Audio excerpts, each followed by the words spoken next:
Hey guys, Jason here, bringing you the first of a new series called the Budget Deck Profiles.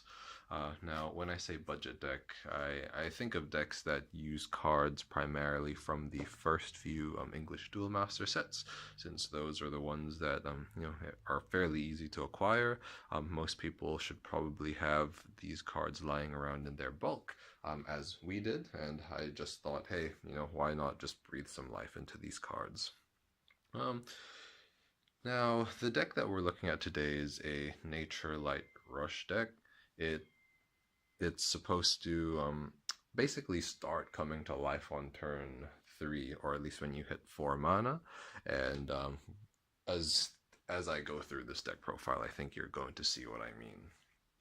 So without further ado, we'll get into it. And starting off, we have one of the most important cards of the deck, which is for Faerie Life. Now, Faerie Life is important because we want to hit it on turn 2, so that on turn 3 we can, just charge and basically sit at 4 mana. And from the nature side of things, 4 mana is good because it allows us to instantly play a Barkwhip the Smasher. So he's a 2 mana 5k Beastfolk evolution. Just a very efficient card, I guess.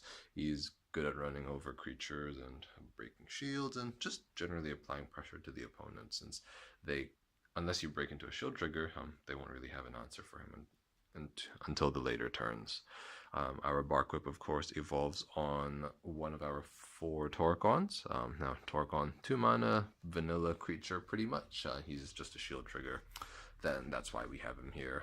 I like to up the shield trigger counts in all of the decks that we play. However, you could easily replace him with something a little stronger, though potentially a bit more difficult to acquire. For example, Crowwinger or Quixotic Hero Swine Snout. But for now, we like Torcon.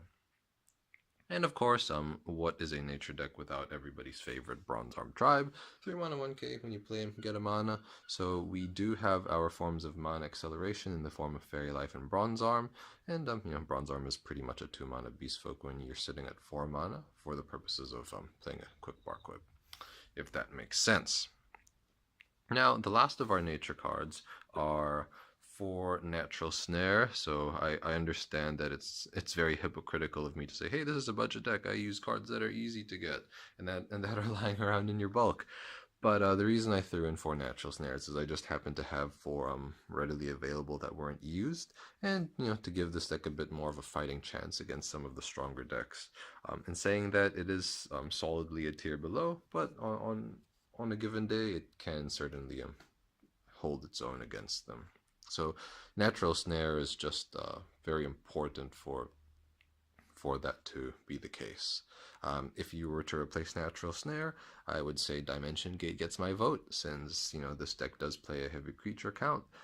We do have our evolutions, so that Dimension Gate certainly helps with that, and it's a shield trigger.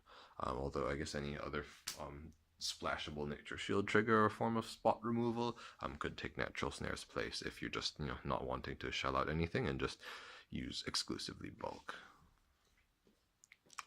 Moving on to the light section, we have our 4 Larba Geer, who is it's like the Barkwhip of light, except he has that blocker tapping ability. We also have 4 Ura Giga, who helps us play faster Larba Gears, and we also have 4 Mist Rias. So as you can see, this deck has forms of mana acceleration, and once Mist Rias hits the field, it becomes very efficient in the sense that you can just keep drawing a lot of cards if your opponent's not able to get rid of Mist Rias. Mist Rias is a guardian, so it has that added benefit of being able to evolve into Larba Geer should the situation call for it. But yeah, this is our thin guardian line, but I am quite happy with it.